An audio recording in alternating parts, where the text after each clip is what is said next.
They say they've been targeted for more than a year and are tired of cleaning up the mess. Criminals are terrorizing a neighborhood.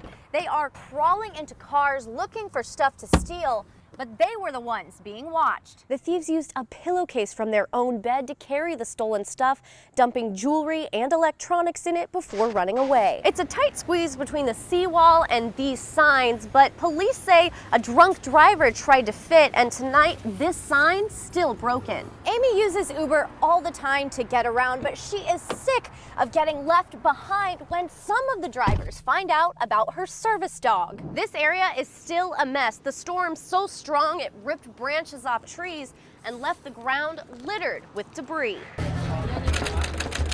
You guys like some poetry? The question Jeremy loves asking. I write a poem on the spot for you. Almost as much as he loves giving the answer. You tell me what you would like it to be about, whether it's a subject, a generalized theme, specific situation, whatever. A traveling poet. We can only wonder where we will go and hope for bravery to push past what we don't already know. Creating comfort in his keystrokes. My mom recently passed away. Oh, wow.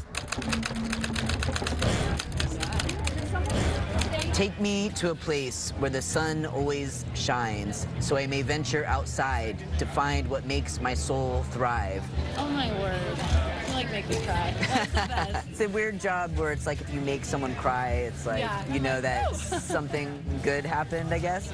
Jeremy's nickname, just as famous Typewriter troubadour. as the way he makes people feel. We will never know when it will be our time to peace out. So let us smile to awaken the inner peace that is our nature. Oh, that's so awesome. Thank you so much. Yeah, totally. I often get asked if like I'm a literary major or an English major or studied poetry and all that, and the answer is no. I am just a street poet, but yeah.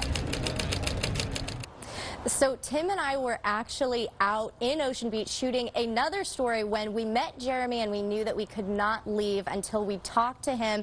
And before the end of our shoot, I actually had him write me a poem to give to my fiance, Crosby. We went and bought a frame for it, and it's honestly one of the most creative and best gifts I've ever got for him. Kim and Steve, this guy is simply amazing. Yeah, touching so many people. If Jeremy's a traveling poet, where is he now? So he left here to go to Tucson, but he's from Portland, and he's going back to Portland to write more poetry in the next few days. And the more that I think about this, I probably should have saved this for a Valentine's Day gift, because how do you beat this, Kim and Steve, right? Some inspiration for you guys. My favorite part is definitely the coffee. Out of all the roasting and steaming that goes on here, no one at Point Loma Coffee was ready for the smashing and grabbing. And I couldn't speak for the first few seconds. I just looked at it and looked at them, and they said, "We don't know. It was like this when we got here." A break-in right before it opened. Something that went wrong on Thursday mornings. We have to get a new door, grab the cash box, and left. But thousands of dollars in damage won't stop them. You gotta make good things out of bad. Do you have any paint? Like, absolutely. The barista behind the bar. It was so terrible to look at just this awful piece of plywood, and she immediately volunteered, "I can make this better."